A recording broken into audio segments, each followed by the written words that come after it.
Saya Muhammad Nazri bin Din daripada Perak, berumur 44 tahun. Saya sebenarnya mulai sakit tahun 2012. Kena gangguan sihir, 4 orang dan 2 orang meninggal dunia lah. Dan lepas tu saya punya tangan mula kebas belah kiri, diikuti dengan kaki kiri. Tapi saya terus melanjutkan belajar di Jordan. Sampai saya balik, dia mula tangan belah kanan tak boleh angkat.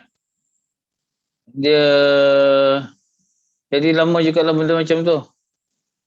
Jadi ke hospital dia diagnose pertama sekali sebab dia otak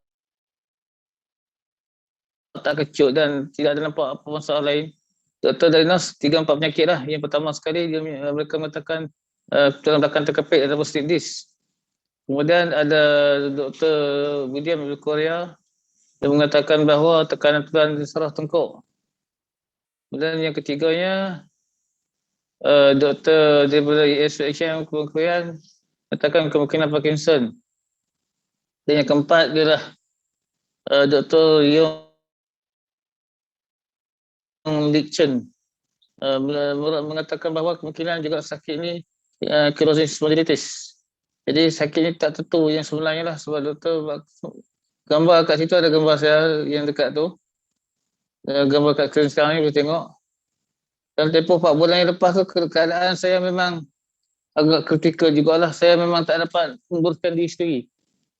Jadi waktu tu memang isteri saya ni dia PKP cuti. Tentulah dia belum uruskan saya lah untuk ke tandas dan sebagainya. Dan lepas apa dia sekian lama lah. Sebab saya nak apa dia memang saya nampak dia menghampiri kelumpuhan pada waktu tu. Menghampiri kelumpuhan. Dan kalau saya nak bergerak agak lama boleh saya makan ubat Parkinson. Lewat depan, tapi kesan dia tu ia sakit yang amat sangat. Selepas ubat tu habis nak masuk ubat baru dia sakit sangat. Dan dia punya ubat pun tak kesan lama, sejam macam tu je. Dia tak boleh kesan yang lama lah. Saya tak boleh berdikari, tak boleh memandu dan tak boleh bergerak ke Kuala Lumpur. Bahkan tak dapat menyampaikan kuliah-kuliah yang dia menjadi rutin kehidupan saya lah. Kemudian bila mana saya mencuba Alura pen ni yang diberi oleh yang dikenalkan oleh Tuan Haji Bahar, sahabat saya lah, sahabat lama semua lah. Sahabat yang memang bercimpung dengan saya, aktivis. Dia seorang yang ada pengetahuan yang tinggi, lulusan Jepun. Jadi beliau tentulah memilih produk yang baik sebenarnya untuk apa diperkenalkan. Dia melalui juga Pak Long Azizan. Sebab sebelum tu saya mengajar di Masjid Cemor yang Pak Long Azizan jadi pengurusi. Di pada perhubungan kawan-kawan ni, Saudara Azizan ni, Norman pun kawan lama saya. Jadi mereka bagi saya try lah.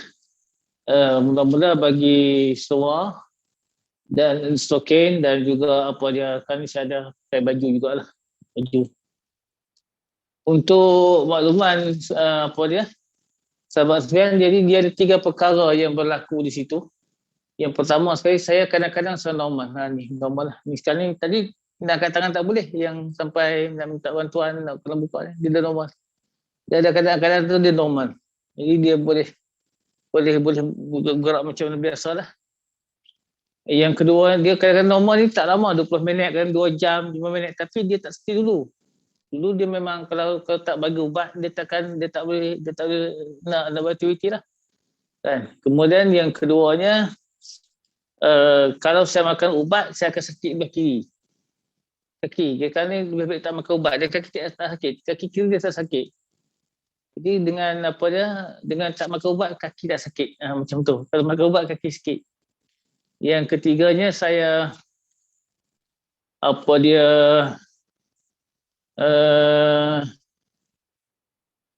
tu puas. Yang pertama tadi tentang dia normal kadang-kadang. Yang kedua, saya boleh respon terhadap refleks terhadap bola laju lah. Saya boleh tengok video, salah-salah video dah ditunjukkan di situ. Saya boleh refleks bola laju. Dan jangan boleh tengok video. Ustaz Nazri, Ha. selepas Pakai Aurora Pens. Konsisten Ustaz. Itu Berapa lama Ustaz? ni dia, 2 bulan lebih pakai. saya bukan seorang pemakai yang berdisiplin. 2 Kalau bulan, ikut betul yang lebih. secara normal bagi tadi tu memang dia punya Boleh 24 jam, 36 jam. Saya bukan macam tu lah. Saya memang apa dia, cakap. memang tak berdisiplin punya manusia. Tapi alhamdulillah. Tak boleh. Cuma tuan tengok dia, saya masih lagi berjalan macam robot. Apa dia, dan tangan kiri masih sakit lagi. Tangan kiri masih sakit lagi. Kalau tangan kiri ni dia, kadang-kadang tangan kiri ni dia, apa dia terhenti sakit, dia automatik jadi normal. Kadang sampai 2 jam. Alhamdulillah. Kemudian apa dia, sakit-sakit badan pun hilang, lenguh dan sebagainya. Jadi apa dia, kalau tengok apa dia, saya kalau tidak ada aktiviti yang berat, saya dah boleh mandu sekarang ni, mandu dengan bantuan ubat hospital. Tapi kalau tidak ada aktiviti berat, saya boleh bergerak seperti mana apa dia, tanpa perlu bergantung pada ubat lagi dah. Lepas tu kalau tengok dekat skrin tu ada gambar saya pakai baju hijau tu, dia masuk office dalam keadaan saya berjalan-jalan macam tu. Itu saya berjalan. Boleh bayangkan 4 bulan sebelum tu macam mana.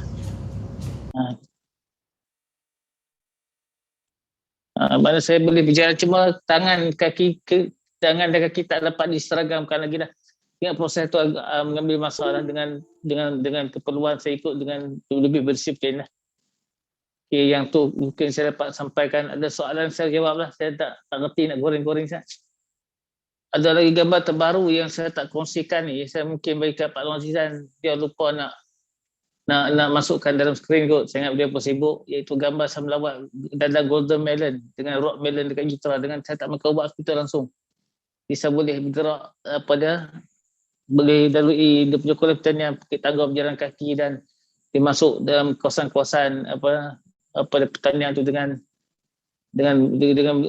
okeylah. Dan saya boleh ikut taklimat sampai ke abang sampai burger tu, dan semua aktiviti yang dia taklimatkan tu saya boleh ikuti dengan tanpa bantuan ubat hospital.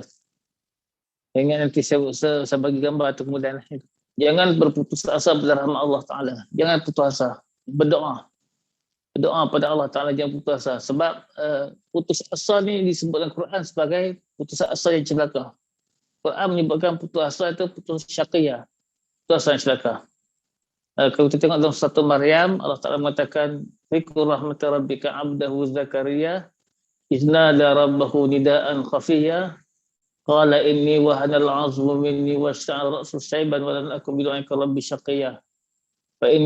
Sampai habis ayat itulah. Kisahlah bagaimana Nabi Allah Isa AS mengatakan, Allah menceritakan bahawa rahmat akan bagi kepada Tuhan kami, kepada hamba kami yang bernama Zakaria yang nakkan anak. Nabi Zakaria mengatakan bahawa aku ni, kepala aku ditebuhi uban, tulang belulang aku telah lemah, dan aku belum putus asa yang celaka dan berdoa pada kamu. Mana putus asa ni dia akan buat boleh celaka, yang bunuh diri ada yang dia tak mau berubat, macam-macam lah kan. Dan Nabi Zakaria ni diuji dua benda. Satu, isteri dia mandul. Yang kedua, dia tua. Jadi tentulah kedua-dua keadaan ini tidak memungkinkan ada anak. Dia tidak memungkinkan ada anak. Mana dia? Satu, kalau jumpa doktor pun dua tangan dah berangkat. Suami yang tua dan juga isteri yang mandul. Dua-dua tu memang mustahil boleh anak. Mustahil pada takaran akal manusia. Kemudian wa inni khiftul mawaliya min wara'i wa kanat imra'ati akrah habli min ladunka kuliah. Sesungguhnya aku mengharapkan seorang waris Bani Israel untuk meneruskan dakwah, sedangkan isteri aku ni akhirah mandul. Habli min ladunka kuliah, dia kurniakan kepada aku seorang wali waris. Disebut mandul, sebut tentang waris. Jadi saya nak sebutkan bahawa tua dan juga mandul ni benda yang mustahil pada akal manusia untuk boleh anak. Tetapi kalau putus asa dalam perkara yang mustahil pada akal manusia, itu pun dikira celaka. Apatah lagi putus asa pada benda tidak mustahil pada akal manusia. Nasihat bukan mustahil pada akal manusia.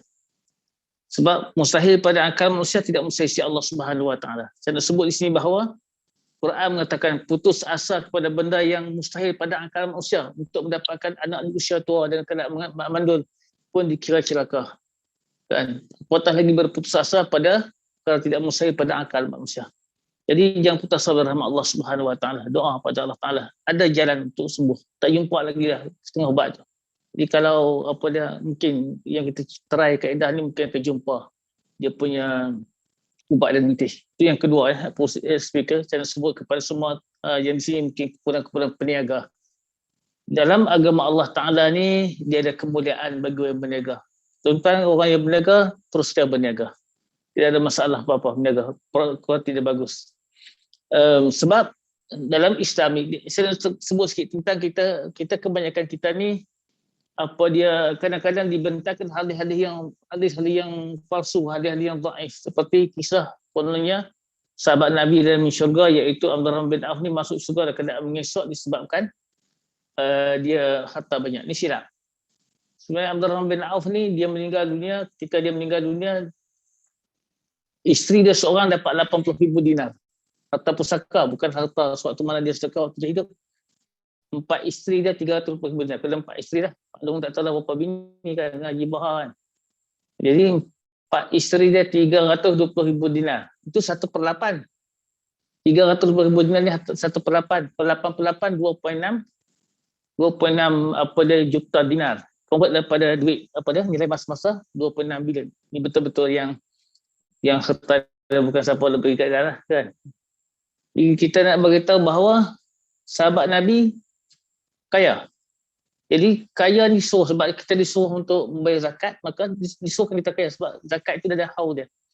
Jadi seperti Abdurrahman bin Auf kaya. Dan seorang lagi yang bernama Utsman Al-Affan. Pada hari nak pergi perang Tabuk, Nabi minta sumbangan, dia bagi 3,000 ekor unta dan barang dagangan. Kemudian dia tengok Rasulullah tak berhenti lagi dia belum bercakap, maka dia pulang ke rumah, dia ambil 1,000 ekor kuda perang. Kemudian dia tengok Rasulullah tak berhenti lagi, dia balik ke rumah. Kemudian dia ambil lagi 1,000 dinar, sejuta ringgit dah dia bagi. Maknanya sahabat-sahabat Nabi ni orang kaya. Dan akhir sekali saya nak sebut tentang saya nak live awal grup ni saya nak beritahu tentang dalam surah Al-Fatir ayat 29 Quran mengatakan innal ladzina yatluna kitaballah wa aqamus shalah wa anfaqu mimma razaqnahum sarran wa alaniyah yarjuna tijaratan lan tabur. Sungguhnya orang yang selalu baca kitab Allah Taala, orang yang menjaga solat, orang yang bersedekah secara terbuka dan secara tertutup, yarjuna tijaratan lan tabur, mereka mengharap perniagaan yang tak rugi sampai bila-bila. Ulama menyebutkan bahawa sekiranya kita mati dalam keadaan kita bekerja, nak pergi bekerja ke tengah bekerja ke nak balik rumah ke apa, mati dan tak meninggalkan 3 benda ni. Tidak meninggalkan 3 perkara. Yang pertama sekali kita tak meninggalkan baca Quran selalu. Yang kedua kita tak meninggalkan solat. Yang ketiga kita tidak meninggalkan sedekah secara terbuka dan secara tertutup. Kita mati kedua mulia dalam Islam selepas mati syahid. Sebab kemuliaan bekerja ni. Lepas tu ni kalau bukan minta balon kita mati ikut jalan tu kan, dia pergi haji bahar kan. Kira ikhtiar lah untuk hidup ni. Maka ada kemuliaan di situ sebab kita kena ingat bahawa kadang-kadang orang menganggap zuhud ni pakai baju buruk, tak bekerja, duduk tapau dalam gua, semua karut marut dalam agama lah macam tu. Jadi saya ingat saya doakan semua tim yang ada di sini semoga maju jaya dalam perniagaan dan siapa sakit semoga sembuh dan doakan saya juga lah. Terima kasih kepada semua. Assalamualaikum warahmatullahi wabarakatuh.